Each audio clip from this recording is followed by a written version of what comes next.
What's up, dogs? And again, it's HarkDog25 here, and we are finally back at it. It has been months and months, but we're gonna do a little cuts and dars on Tiki Tower, and a few tips and tricks that I use for this map. But we're gonna use Archstone because he is the fastest. So we're gonna do fleet-footed, behind enemy lines. It's just easier to run around. I don't need quick fingers, do I? Fast restock. Maybe we'll get that. I don't think that really matters. But we definitely want dars. Yeah, let's just go pseudo crates there. Definitely want to spawn. Get out of there, Bush. I'm gonna supplant the nuke for the TNT bomb. Definitely want the dars, and we'll go our standard commando skin. So, I'll see you in a second for you guys. It'll probably take like 10-15 minutes to get stuff set up here. But yeah, we'll see you in a second. Alright, dogs and all guys, welcome back. So we're not too far into it, 9 minutes. But I want to do the cuts before I did the dars. So, the main cut obviously is right above spawn. Easy way to get out of it. You know, right up there, come right up here, blah blah blah, boom. You can go that way, or you could come this way. Come right through the fourth gates here. You can throw a couple. Oops.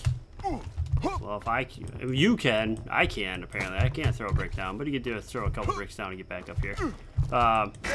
So yeah, you just cut over those 4 pillars. Ooh, sweet help. So I just left. So we'll see how much it is. So we got 5,900 basically. There you go, 980. So that's a decent. It gives 1,000 bricks for all your buddies and compadres on your team. Definitely a good one. Definitely a must do. Now, I've done 3 other ones that you can do, and which are really good, especially if you know you're gonna be facing good players and if you have time. Ooh, almost fell. So right here, this is the. This is the first one. Did I cut through this one? Yeah, this is the first one. You can cut this one. I did not cut that one. I didn't want to do every single one. But then this is just basically every little bridge gap here is what you could take out. It makes it a lot harder for the other team to get over here. Obviously, you can put a little jump pad. You can almost jump that. I wonder. Hold on, we're gonna try it. There we go. Okay, never mind. So you can jump that. But it's a small deterrent. Some people won't make that jump. Same thing here, small deterrent. Okay, yeah. This one is a little bit more major. This one's a little bit tougher for people to get across. Now you can't make that jump. I mean, we'll try here. Full sprint right off the edge. No, you're gonna come up 2.5, 3 blocks short. So it's definitely worth doing this cut, I think, over the other 2. And it also leaves less space that you have to defend. Like, you don't have to defend all the way to over there, you know, in case that spawns there. I mean, obviously they'll be able to build across, but you'll be able to destroy that stuff. So, and you can do both sides. I mean, I do it both sides. You know, cut that part. Doesn't take very long, maybe 45 seconds, and it really blocks them off. Now, another thing you can do, which I really haven't done, but I just kind of thought about it just now. I mean, what if you just put down a big bomb here? Because it's very easy for the opposition to come up this way, and it's very easy for the opposition to come up this way. And those are the main staples on how they get up into the base. We'll put this one down just a little bit, and we'll see what sort of damage it does. Okay. I mean, it does a little bit of damage, which you could definitely just kind of hack away at this a little bit. You know, take out a little bit more of these bricks. Just want to see what it looks like here. Heads up! Eye drop! Yeah! Oh, crap. I didn't realize there was a gap there. Ah. Eye drop in the area now. Go get it. There you go. Alright, so it really doesn't do too much. I guess you could just come up right here. I trained my whole freaking life for this. Maybe if you put it out there, maybe put it in the front. instead of right there, you just place it, say you place it right here.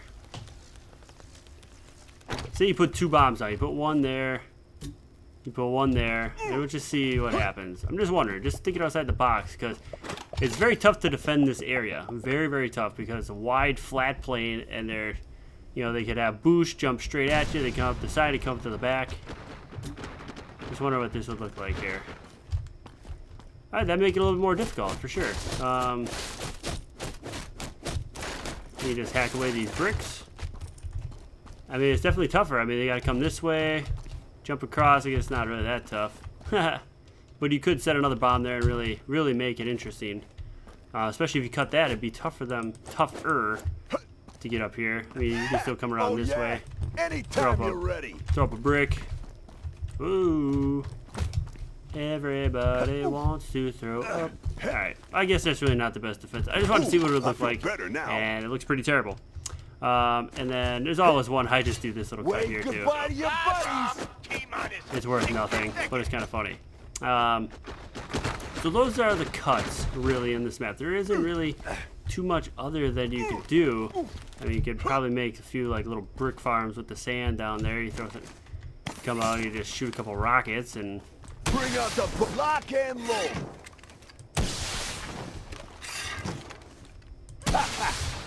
So you come down here and it's like, oh sweet, yeah, I can get a few bricks pretty easily here. You know, just shooting one rocket into the sand. Other than that, the cuts in front you can't do because it's all connected. You can't do up top either. But as you can see, I did put a roof on now. We'll get the defensive strategy, but definitely one defensive strategy you want to have: respawn. And I like putting the respawn up top here because it's easy. Even if you got the brick right here, you come back in, someone's on your cube, boom, you spam the nades, you shoot the rocket, you'll be able to take them out fairly quickly. So I like setting it up higher, a little bit higher. You can set it up on that side, over here. You can set it up on the ground too if you want, like down in here. The problem is it's going to be easier for them to see. They're going to run by. Oh, what's that? Boom, dead. There goes your respawn. And I didn't put the radars up, but I will stop the video, or stop the recording. I'll see you guys in a second. But I wanted to show the default radars that they have out here for you. So they got one there. Obviously they have one in each corner over there, and then they have a random one way on over yonder, right here in this corner. There it is, right down there. So not really the most advantageous spot right down here. Nobody really comes down here, honestly. I feel like the most advantageous spots you're gonna wanna, well, I'll show you. Yeah, I just don't wanna start building radars. It'll be 15 more minutes me building radars, but we'll see in a second, and I'll show you where I put defensive respawns and where I put radars and how I protect the cube. So see you in a second. Alright, dogs and audience, welcome back. And I've placed the DARs. And yeah, I kind of want to do, because I mean, you got that one on there. You kind of want to 4 corners this little area, because a lot of enemies like I put a lot of respawns down here, as I'll show you on the other side. It's easy, just a couple hops, boom, you're right back at the cube. No big deal. Now, this cube you want at least 2 radars. You want one on each side. So I put one here, and I put one here. Now, the reason why you want to do that, because this little guy, see, you can dig down 2 bricks, but you dig to the side. Check this out. Look at that. I can hit the cube from basically 2.5 bricks away, and you don't even know where I am. So you gotta have the radars. You gotta have the radars, because it's so easy to come up from underneath and hit this cube. It is one of the toughest cubes to defend, in my opinion, in the game. So that's why I put a radar down here. You could definitely put one around the backside as well. The front side is a little bit more conducive, because that's where people are going to come up. They're going to try and get that health and ammo, and we'll show us on the other side. But definitely want to get radars there. And then I got radars at each back point back here. Even if you do cut this bridge, it's good to put a radar over here just to see what's going on. Put it on the corner, because I mean, I have a lot of respawns put back here, you know, under this tree. You know, dig down a little bit. You know, they put a couple crates out, you know, and then they dig down here, respawn right there on the side. So you definitely want, I mean, it's almost impossible to radar this entire map, but definitely put the 4 corners just to see if you see 2 or 3 faces, enemy faces coming by here, and they're coming from this direction and they're not coming from like around the corner. You know there's going to be a respawn in this area somewhere, so you definitely want to do that. Very, very necessary to find those spawns on this map. As for the front, I usually don't, I put one here, but don't put a straight center, because a lot of times people dig under the center, they bomb the center. It's mass chaos here. I mean, you just sit right here, you sit on health and ammo, you know, throw in your nades as cogwheel, I throw in my cannon as Doc Eliza, I throw in the gas, Astrel, you're throwing in the saucers. It could just be so hectic right here, especially if they break down the wall. That's why you always see a wall of some kind here. You know, just kind of blocking things off. It makes things a little bit harder for them. And then you got the radar right there on that side, and I usually put one over here, because usually they don't come at an angle here. I put it right there so you can definitely see what's going on to right here with that one, and then right here you can definitely see what's going down to the left, and then you could always put one on the next level here, which I do here. And a lot of times they don't check the next level, so that's good. I find that covering this part of the cube is advantageous for a little bit, because after a while Astrella could just go like this, oh, hack away, oh, brings out her saucer gun, boom, and just hammers your cube. And it's almost impossible to shoot her because she's just on an edge, you know, keeps moving around, blah, blah, blah. So you gotta climb up and get at her. So it's good and it's bad, depending on who the enemies are. Astral on this map is very tough to defend against. And then I have one at each corner over here as far as radars. I just want to get that. I need respawn cache. So you got one, yeah, right down there. Here somewhere. Yeah, right in there. Just one in each corner, just in case they start. Most people don't come through this little alleyway that you got. You just dig right through. You know, it's very quick and easy to get to the other side. It's a good way, a good roundabout way to get over to the other side. I'm gonna and watch then you you got your, break. oh, and then I hit that. Oh, I'm on a radar. Too bad. And then you can just rocket. You can spam people from over here.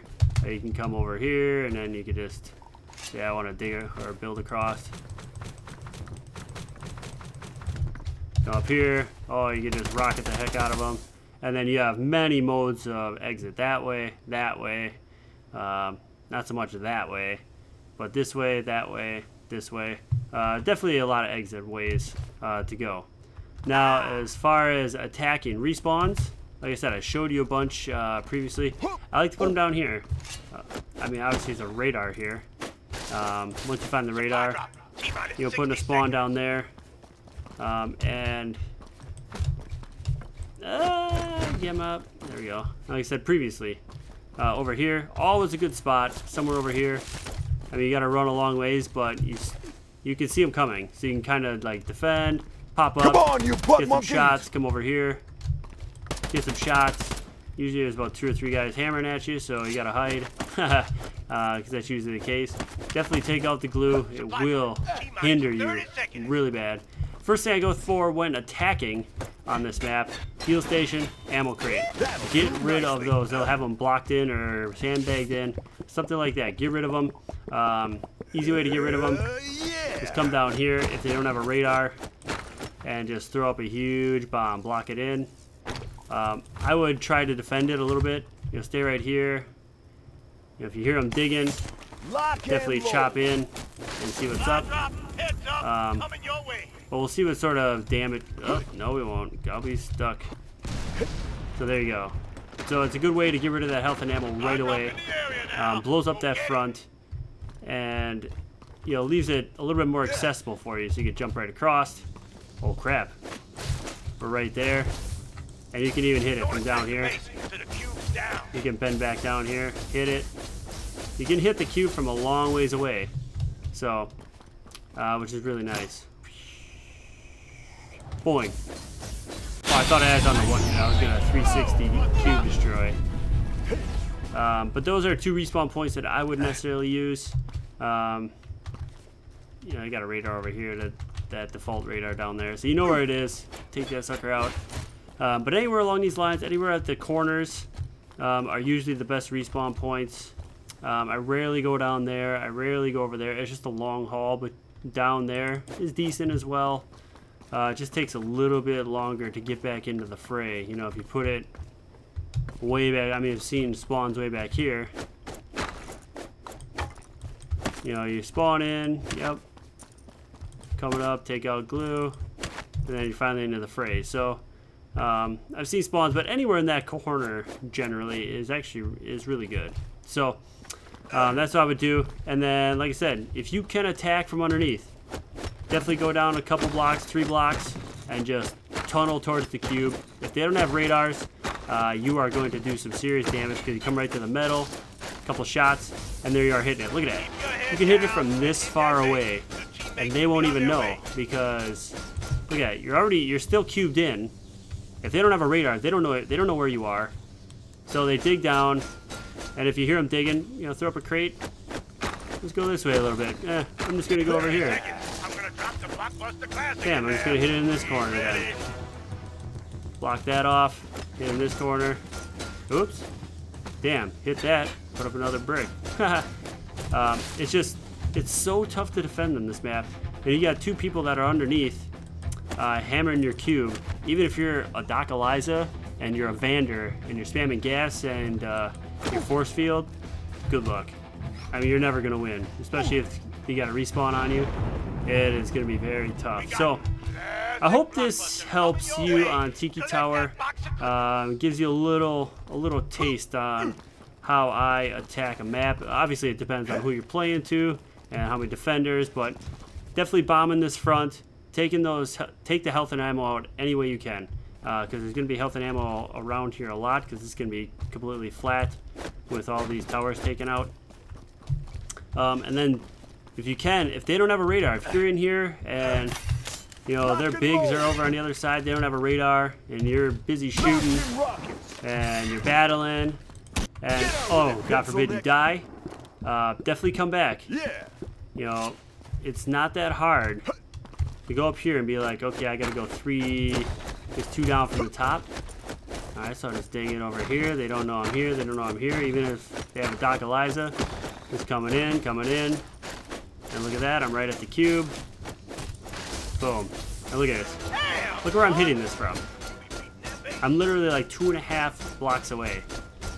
And they could, I mean, they don't even know where I am. He could go down there and be like, oh, where's it hitting? You can see the sparks. But plenty of time for you to get the gun out or to spam your nades in this case. Hit it, sweetheart! Oh wow, this thing's just like glitched down the map. How'd they fit down there? Weird. But that's how I attack, and that's how I set up the radars. So you got those 4 default radars. You definitely got that defensive respawn. I didn't build any respawns, but I showed you where I wanted to, and where some good places are. If they don't have radars, definitely put it, you know, right by their spawn. If you can get something right in here, that you can, say you put a respawn down right here, and then someone comes along with some fake blocks and just fake blocks this area to make it look like no one's been here. Literally, you could just have guys just come in like this and just start hammering the cube. You have 3 guys there in like 10 seconds. Oh, guys coming down. Block them in. Oh, you didn't get me, sucker. Oh, you got me. No, you didn't. Haha. And you can definitely hammer the base. I've done this a lot of times, digging underneath where they don't even see me. So definitely put radars around each of the cubes. Definitely get that respawn at your cube, defensive respawn, and get another respawn up on their side to make it very advantageous, obviously, to where you can take out their cube quickly. So I hope you enjoyed this tips and tricks, DARs, respawns, cuts video on Tiki Tower. It's a very fun map to play. It's very chaotic, especially those first 2 cubes. They're so close together, and it's very fun. It's one of my favorites. So I hope you enjoyed. Remember to like the video if you did, comment, subscribe, and let me know if you want me to do other tips and tricks. And yeah, Take care. What's up, dogs and dogettes? Thank you so much for watching this amazing block and load gameplay. If you enjoyed that one, maybe you'll enjoy some of the gameplays from my beta playlist or from the release playlist. And if you have not done so already, hit the subscribe button for me. It'll make me feel all warm and fuzzy, Tony Toretto style.